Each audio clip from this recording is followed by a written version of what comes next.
comes Euclidean geometry, very important. We always have to start off by reading the question first, all right, and then looking at the diagram as well. So in the diagram, it tells us triangle ABC and ACD are drawn, and F and G are points on sides A, B, and AC respectively, such that AF is 3x, FB is 2x, AG is 12y, and CG is 8y. HE and K are points on side AD such that GK is parallel to CK and GE is parallel to CD. So yeah, there's quite a lot going on in triangle ACD with two pairs of parallel lines. So yeah, that's where the challenge lies for us when we eventually do decide to go and work in that triangle. All right, so the things that they want us to do, they want us to prove, first of all, that FG is parallel to BC. Then they want us to prove that AH over HK equals AE over ED. And then they expect us to calculate the length of EK, which is worth 5 marks. So that's obviously going to be a difficult level 4 sort of question. All right, so the first one is out of 2. So that theoretically shouldn't be too strenuous. All right, so FG parallel to BC. So straight away, go and have a look. And of course, you're allowed to use a highlighter in your question paper. So we can highlight FG over there, and we can highlight BC over here. Which triangle do you think they are asking you to work in? What triangle are they directing you to?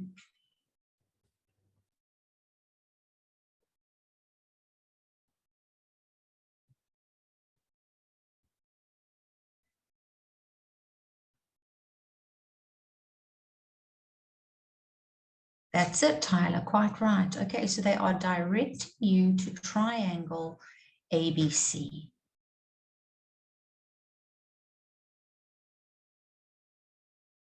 Sorry, drawing lines like that is always the most difficult on this writing pad. Okay, and we can see that they have told us something about the sides. So we can see that we've got 3x and a 2x and a 12y and an 8y. Right? So they know, they've given us something about the sides. They want us to prove that lines are parallel. What reason are they expecting us to use here based on the information that's given?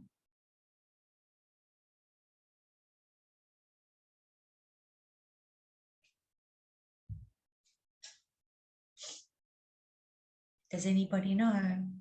What reason do they want us to use?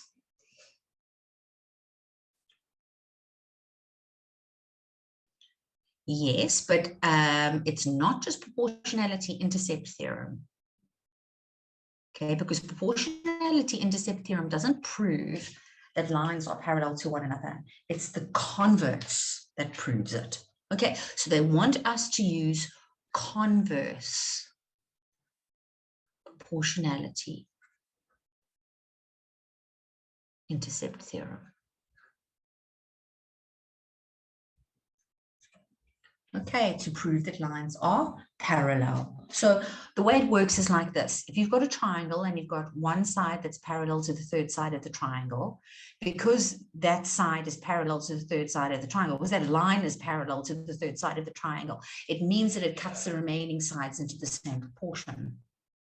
So the converse says if the two sides of the triangle are cut into the same, are in the same proportion, then the line must be parallel to the third side. Okay, so we have to set it out like this because we can't start out assuming that AF over FB equals AG over GC. That is what we are trying to prove.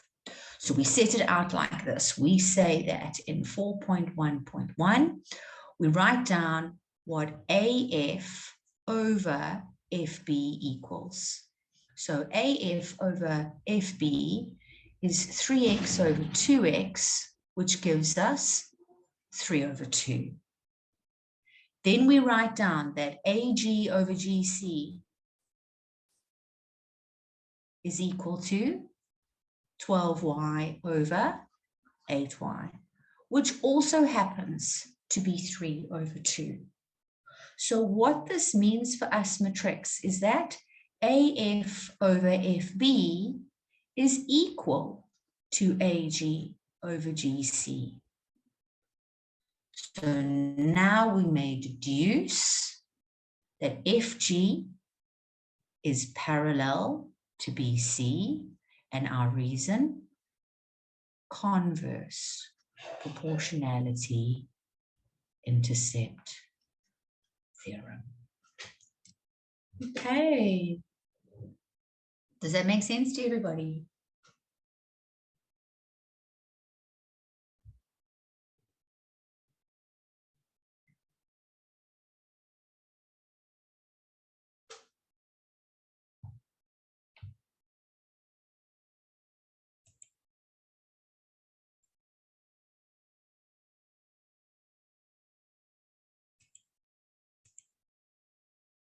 Cool. Good. Okay. All right. Lovely. Good. I'm so pleased. All right. Let's go on and do the next question. So now in 4.1.2, they want us to prove that AH over HK equals AE over ED. All right. So now AH is this guy over here. HK is this guy over here.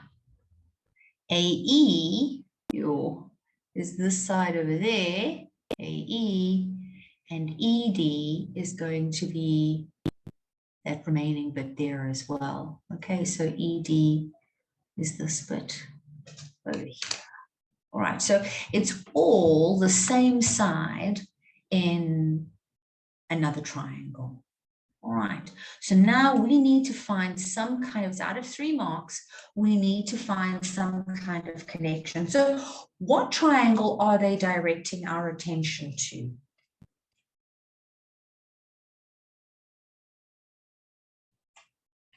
Where do they want us to look? In which triangle do they want us to work when we do this? Do you think?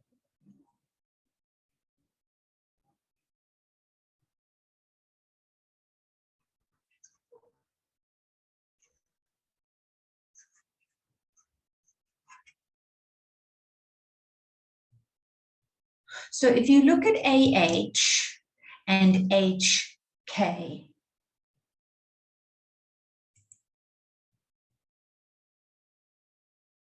so Cassandra says ACK and ACD. Yeah.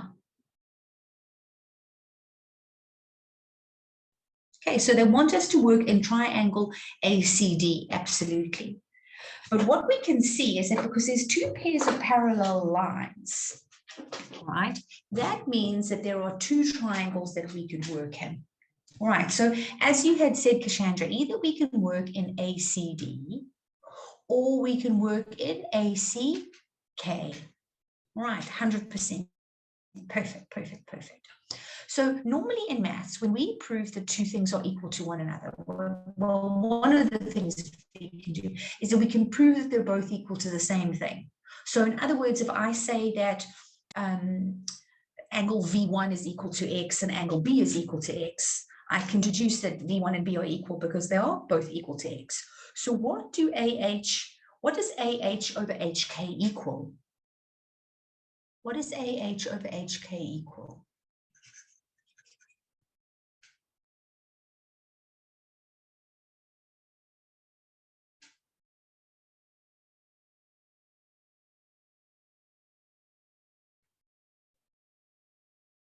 Okay, AH over HK is equal to AG over GC. Can you see that?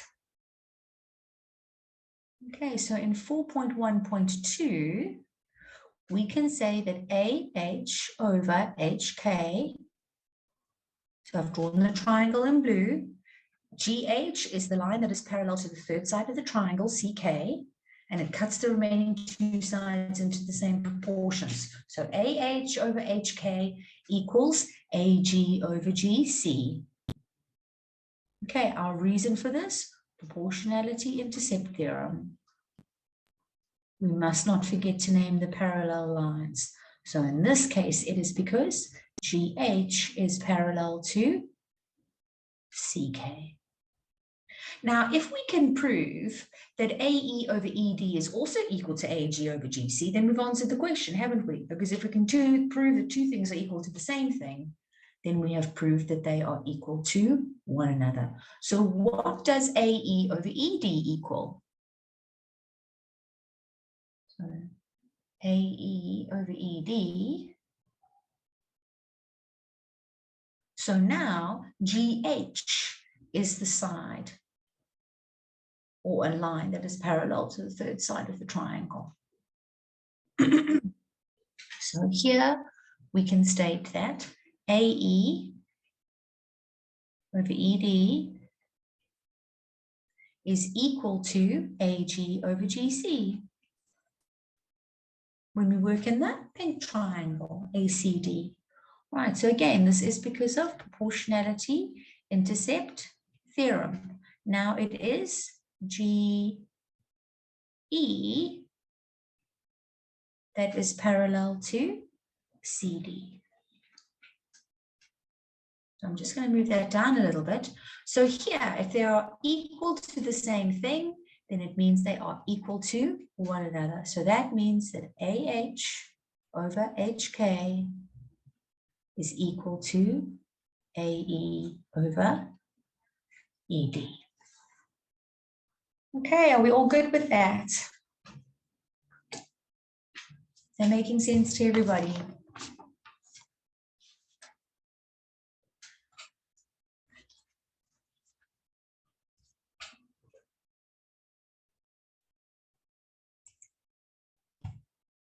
Good. Okay, so very important in geometry, more so than anywhere else in maths.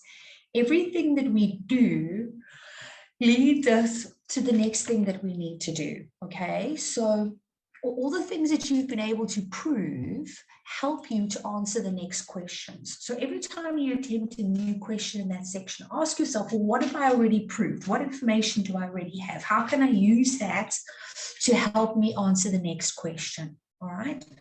So in this case over here, it says, if it is further given that AH is 15, so now AH is 15, and ED, so ED is this bit over here, is 12,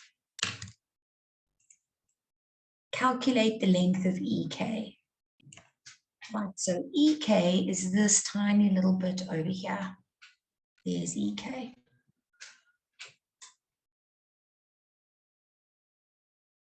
Right, so let's just digest the information that they've given us. They've told us that AH is 15. They've told us that ED is 12. They want us to work out EK. So if they want us to work out EK, what else do you think they expect us to have in order to work out what EK is? What else do you think we need?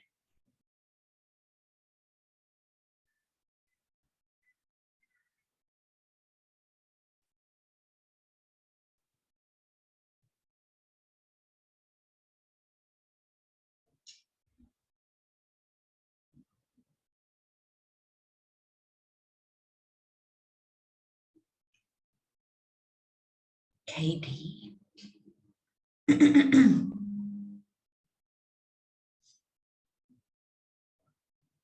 Okay, potentially they could expect us to know what KD is. What about HE? Do you think we need to know what HE? I think we would need to know what HE is equal to, right? Also because AE is a side between the vertex and a parallel line. Okay, and then ED they've told us is 12. All right, right. The other thing that I think that we would need to know the length of is HK, because HK is the segment or the piece between the two parallel lines. So we know what AH is, so we probably need to work out what HK is equal to as well, okay, in order to be able to answer this question. And if we knew what HE was and we know what HK is, then it means that we can use that. So HK minus HE is going to give us EK. All right, so now what information have we got that we can already use? They've told us 12 and 15. Okay, so if they've given us 12 and 15, so 12, so AH, AG over GC equals AH over HK. That would give us a way of being able to work out what HK is, isn't it? Okay, so I'm just going to say that again. If we've got AG over GC is equal to AH over HK, AG over GC is equal to AH over HK. All right, now that would work because of proportionality intercept theorem. Okay, we've actually got it. We've got it from 4.1.2, haven't we? All right, so this has already been proven above.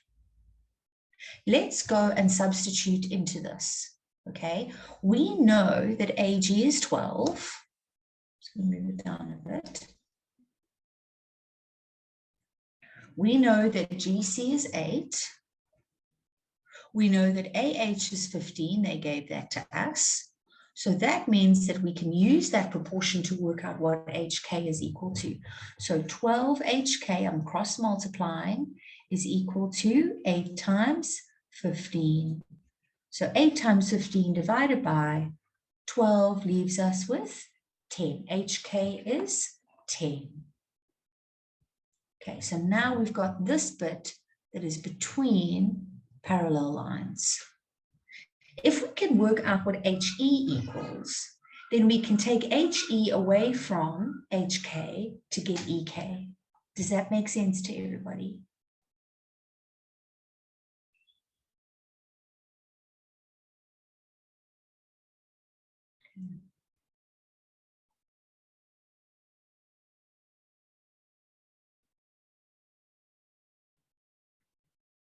All right, so good. Okay, brilliant. So now that we've worked out what HK is equal to, is there something we can do?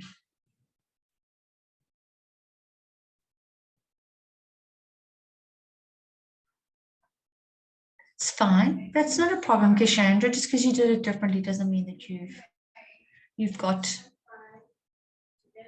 I'm sure that's perfect. Okay, so we've used this bit of information over here. Chances are we probably need to use this bit of information over here. What does that allow us to calculate? Well, we've got AG and GC. We've got ED, so we can calculate the length of AE. Okay, then we know the bit. Then that gives us a way of being able to work out what HE is equal to if we know what AE equals. Right, because AE minus AH will leave us with HE. Okay, so again, we are subbing into what we already have.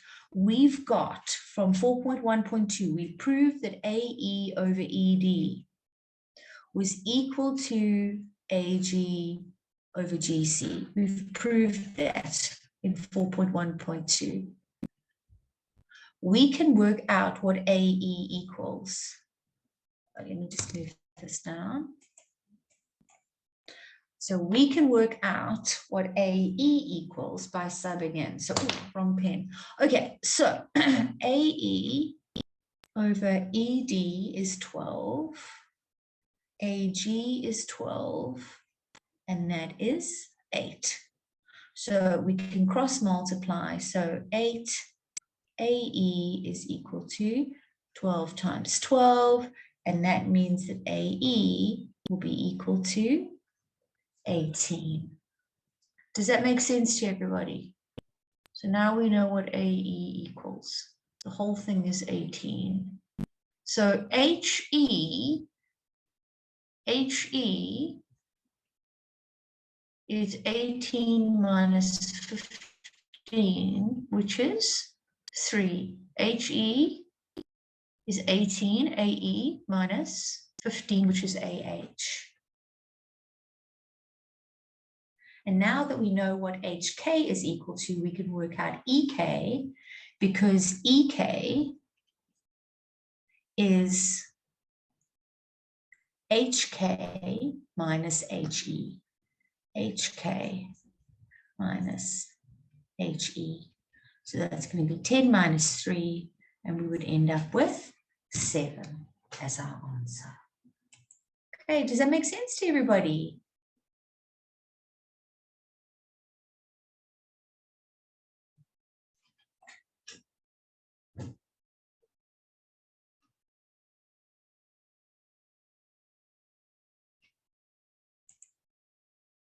Awesome. Good. Oh, good. Oh, good. I'm glad. Lovely. Oh, I'm so pleased. Good, Marianne. Thanks, Kulani. Thanks, Ken. Okay, so there was a sort of slightly more difficult question on proportionality intercept theorem. Any questions?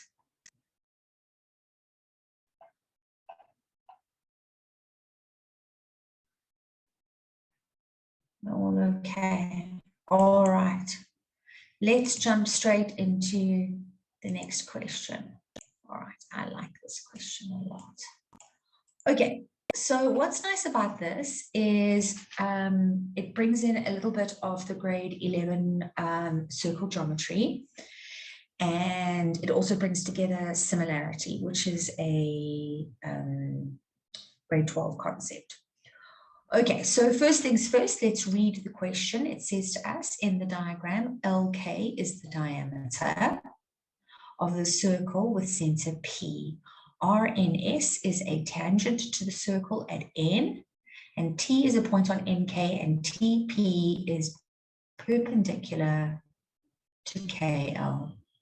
PLN is X. So the first thing that they want us to do is prove that TPLN is a cyclic quad. Then we have to calculate the size of N1 in terms of X.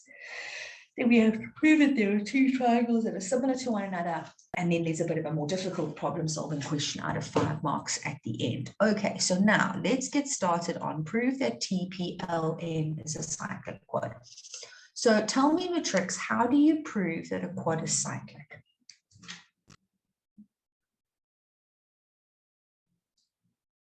Right down here. How do we prove that a quad is cyclic?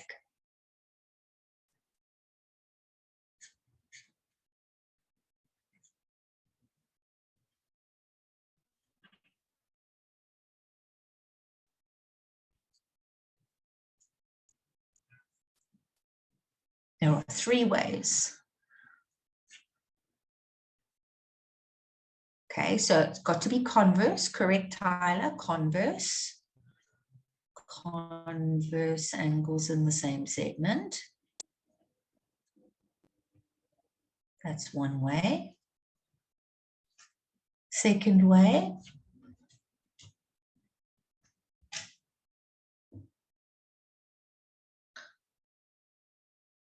Okay, so converse. That's it, Haydeen. Converse opposite angles of cyclic quad are supplementary.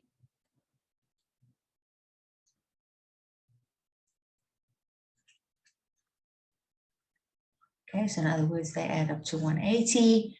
And the last way, yeah, so if all the vertices are on the circumference, then it will be cyclic. Quite right. That's it, Ken. Okay, so converse exterior angle of cyclic quad.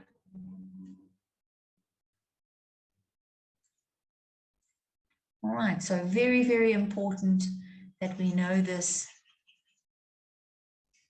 Okay, bit of information. All right, so we can prove this quadricyclic in one of three ways: either converse angles in the same segment, converse opposite angles of a cyclic quad are supplementary, or converse exterior angle of a cyclic quad. Okay, so if there is a bow tie inside the quad, then it's highly likely that it's the first reason. So converse angles in the same segment.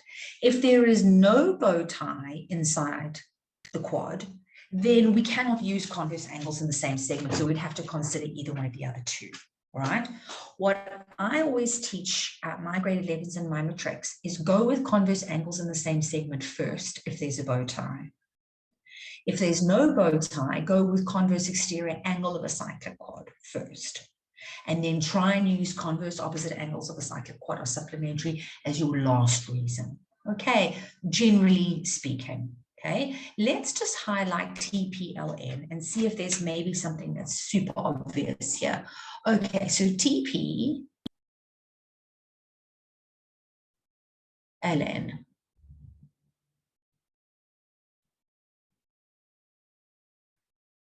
Okay, well, we can definitely see that we've got a 90-degree angle here. All right, so what that means for us, that if this angle over here is 90, this angle over here also needs to be 90. Now that is an exterior angle of the cyclic quad. We obviously can't use converse angles in the same segment because there's no bow tie inside. So if we can prove that TPK equals angle N2, then we've done it. Why would N2 also be equal to 90? Let's read the information again. Why is N2 also equal to 90?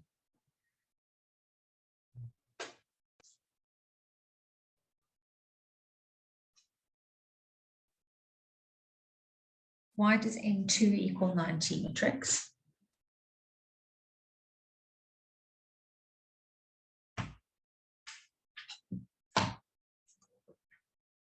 Remember, they told us that LK is a diameter. So if they tell us that a line is a diameter, what does that mean for the angle subtended by the diameter at the circle?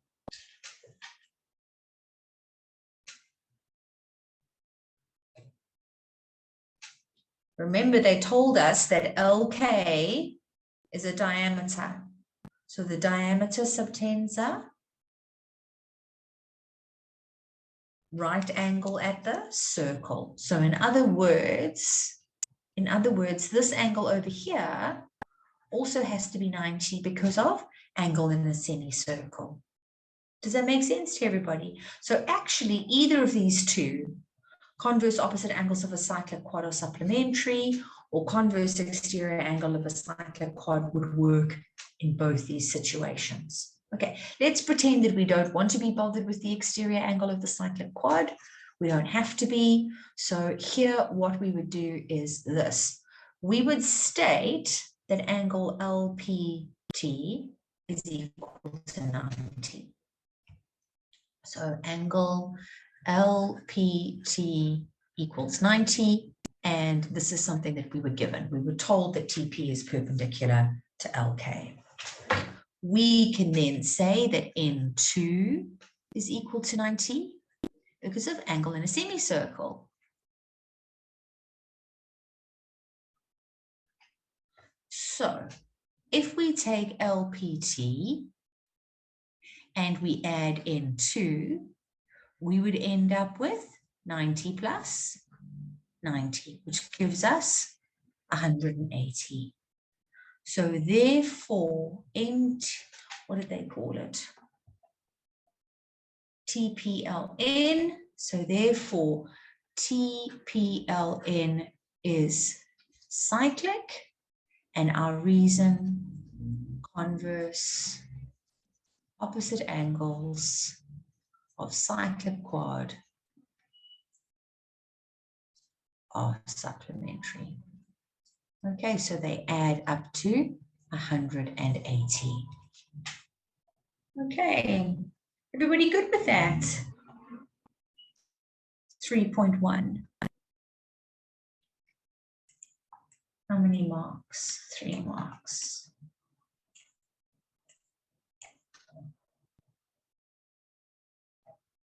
Okay, so definitely a mark for the reason.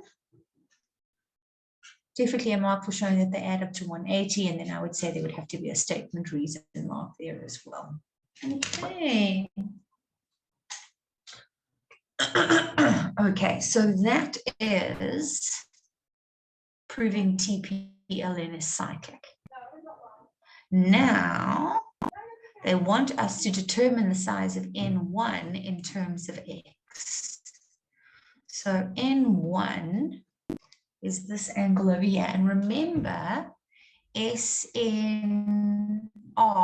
is a tangent. Remember, R and S is a tangent. Okay, so angle S1 is the angle between the tangent and the chord. Okay, so this angle over here, the angle between the tangent and the chord, is equal to the angle in the alternate segment. So it would be equal to K. How big is angle K equal to? What's K equal to?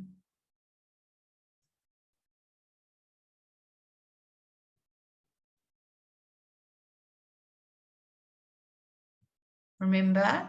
So if you look at K, K is an angle inside a triangle, LNK. We know that N2 is 90. We know that L is X. So how big is K in terms of X?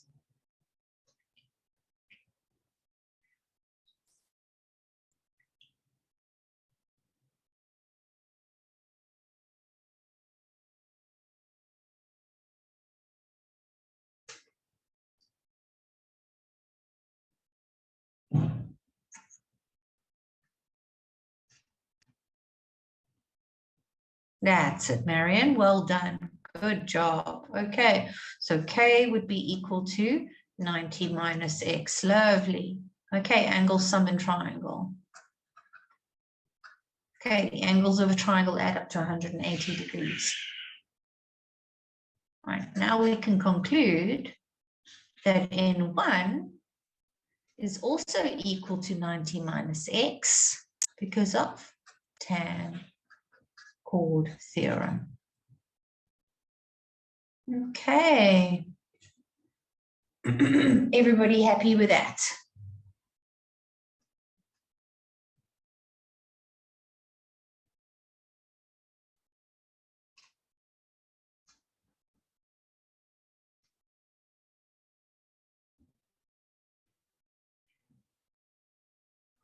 Okay, moving on. They want us to prove good stuff.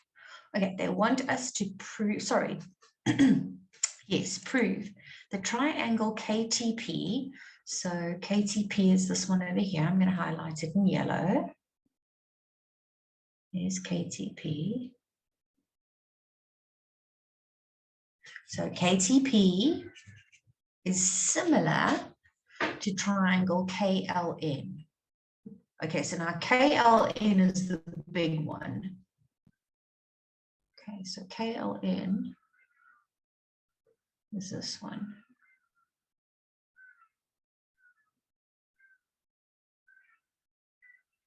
Okay, there we go. Okay. So they want us to prove that these two triangles are similar to one another. We can use angle, angle, angle to prove the triangles are similar. And we would do that if we didn't know anything about the corresponding sides, which we don't in this case. So the correct way for us to set this out is as follows. We have to say in triangle KTP and triangle KLN. Now, what they're telling us is that angle K in the one triangle and angle K in the other triangle are equal. They're also telling us that angle T equals angle L and that angle P is equal to angle N. All right, remember we have to prove two angles that are equal. The third angle of the triangles will always be equal because of the sum of the triangles adding up to 180 degrees. So what can we say about angle K in both triangles? What can we say about angle K in both triangles?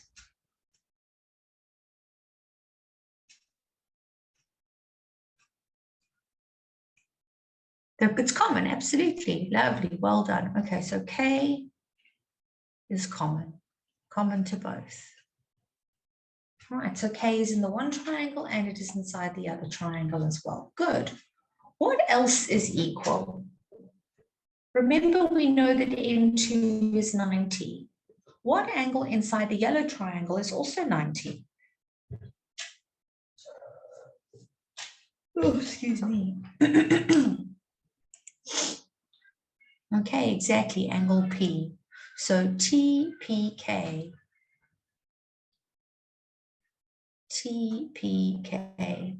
is also equal to 90 because of adjacent angles on a straight line.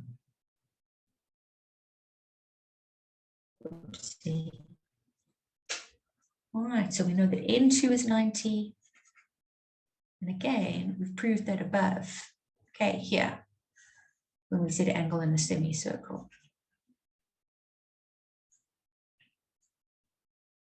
So that means that we can deduce that TPK equals N2 because they both equal 90. So there we go, we've done it.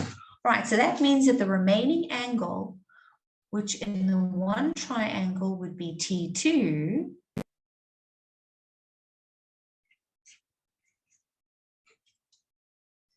and that would have to be equal to angle L. And it would be because, remember, we've proved that NTPL is cyclic. So angle T2 is the exterior angle of the cyclic quad. So here we've got a choice. So T2 equals L. And we can either say angle sum and triangle, or we could say exterior angle of cyclic quad, and both would be correct. Okay, so now we can conclude that KTP, triangle KTP, oh, where's my thing gone? There it is. Therefore, triangle KTP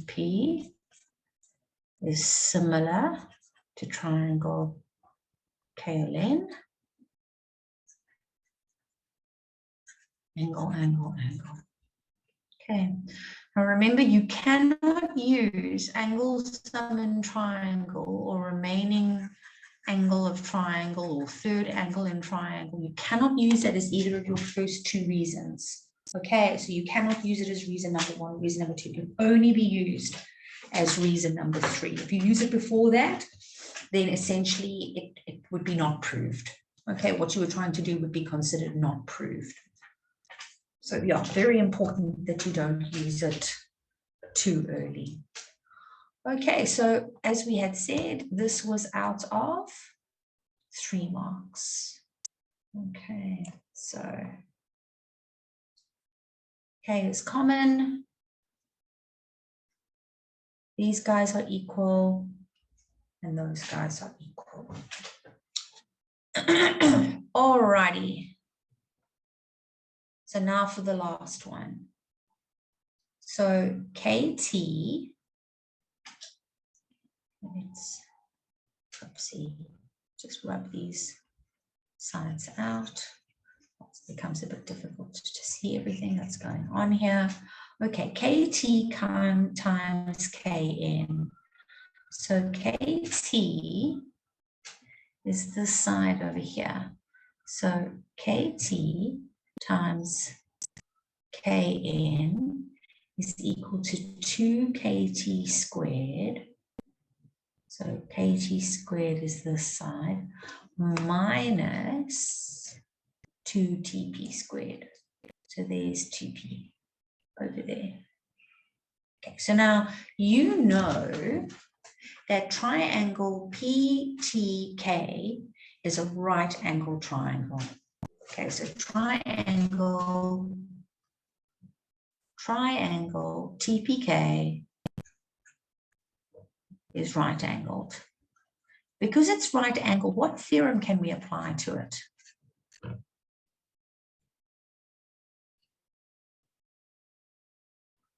So because it's right angled, what can we use?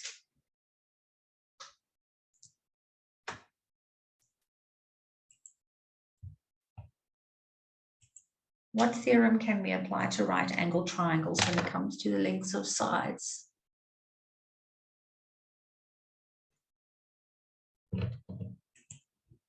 Exactly, we can use Pythagoras. All right, so part of this probably comes from Pythagoras. So when we want to prove that a left-hand side equals a right-hand side, what we need to consider is, again, if we want to prove that they're equal to each other, what are they both equal to? Okay, they've got to be equal to the same thing. What is the connection between the two? So when we see KT times KN, where does that come from? How could we get KT times KN? Where would it come from?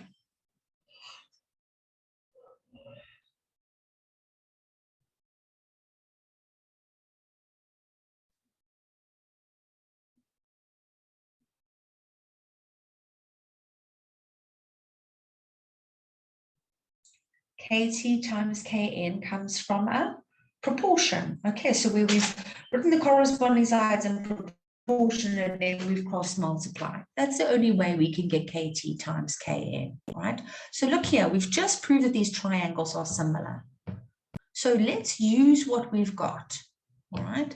So if we write KT over KL equals TP over LN equals KP over KN, we can say that because the corresponding sides of similar triangles are in proportion.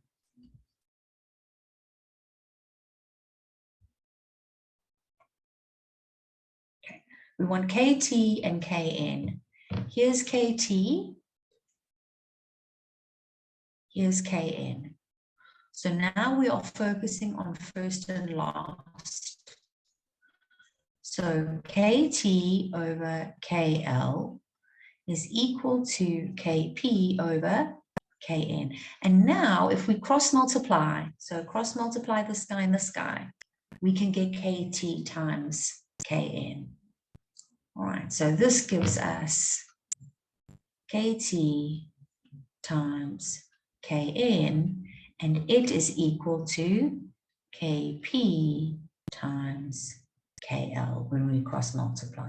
So there we have got what the left-hand side is equal to. Right, so if we go back to the question over here, we know that KT times KN, so in other words, this bit here, KT times KN is the same as this one. It is equal to KP times KL.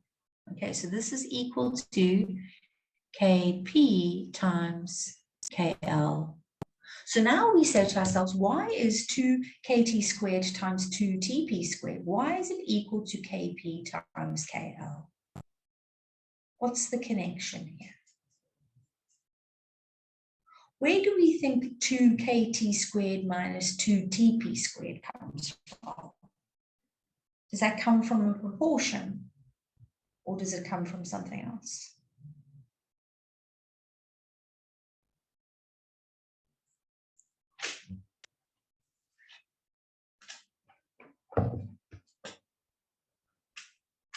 Where have you seen something like KT squared minus TP squared?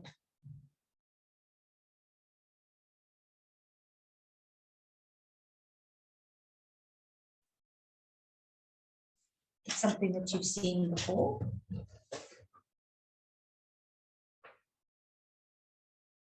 You were telling me earlier, it comes from Pythagoras, doesn't it? Okay, so if we look at triangle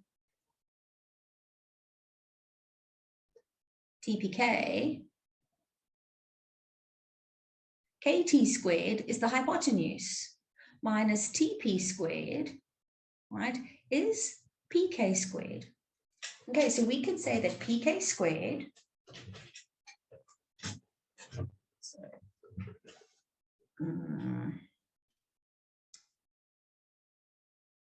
so pk squared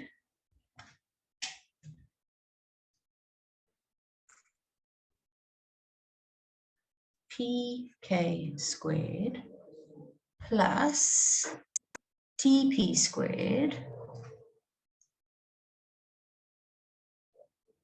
is equal to the hypotenuse squared, so TK squared, KT squared.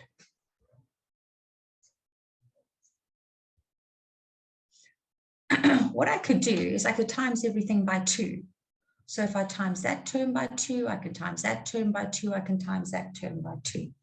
So if I want to get what is on the right-hand side here, so KT squared minus TP squared, what I'm doing is I'm making PK squared the subject of the formula. So 2PK squared is equal to 2KT squared minus 2TP squared. So now remember, okay, KT times KN is equal to 2KT squared minus 2TP squared. So what is the connection between 2PK squared and KT and KN? So we can see here that KT times KN is equal to KP times KL. Now look at the diagram. KP times KL. What can you say about LP and PK?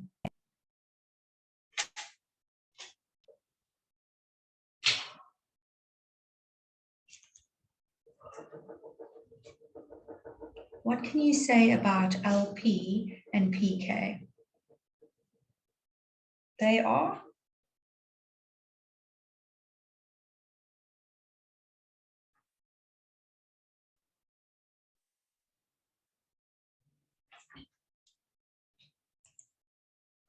They're equal, absolutely, because they're both radii of the same circle, aren't they?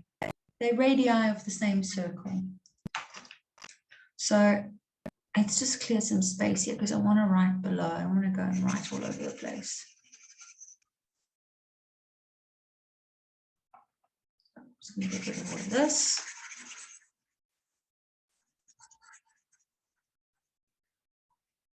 All right, so what we can say here is that KL, the diameter, is 2 of KP.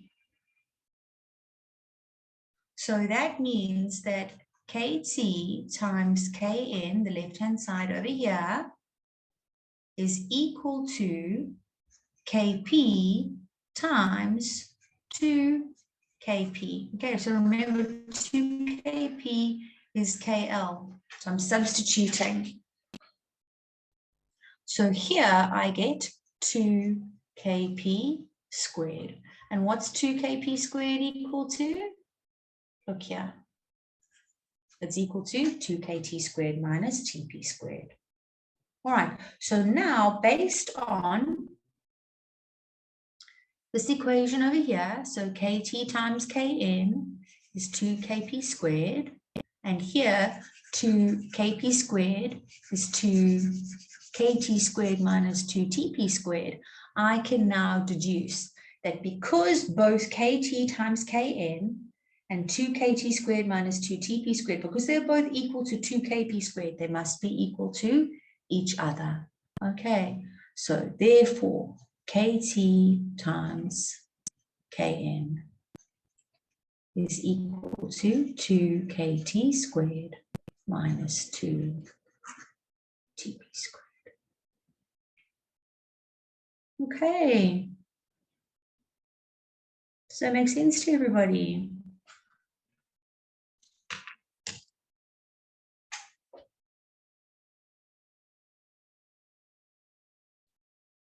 Any questions?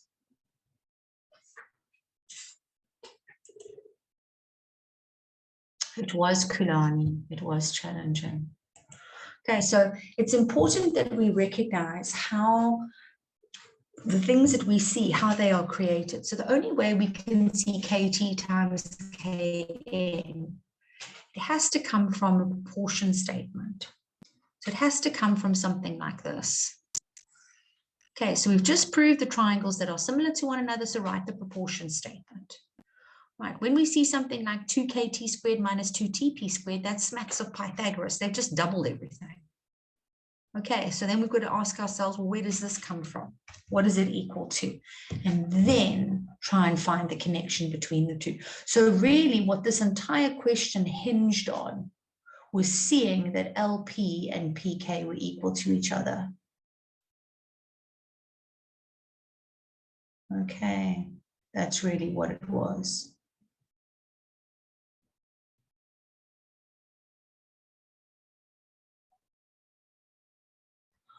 Okay, so I'm not going to start anything else. I know that we've finished with a little bit of time to go here, but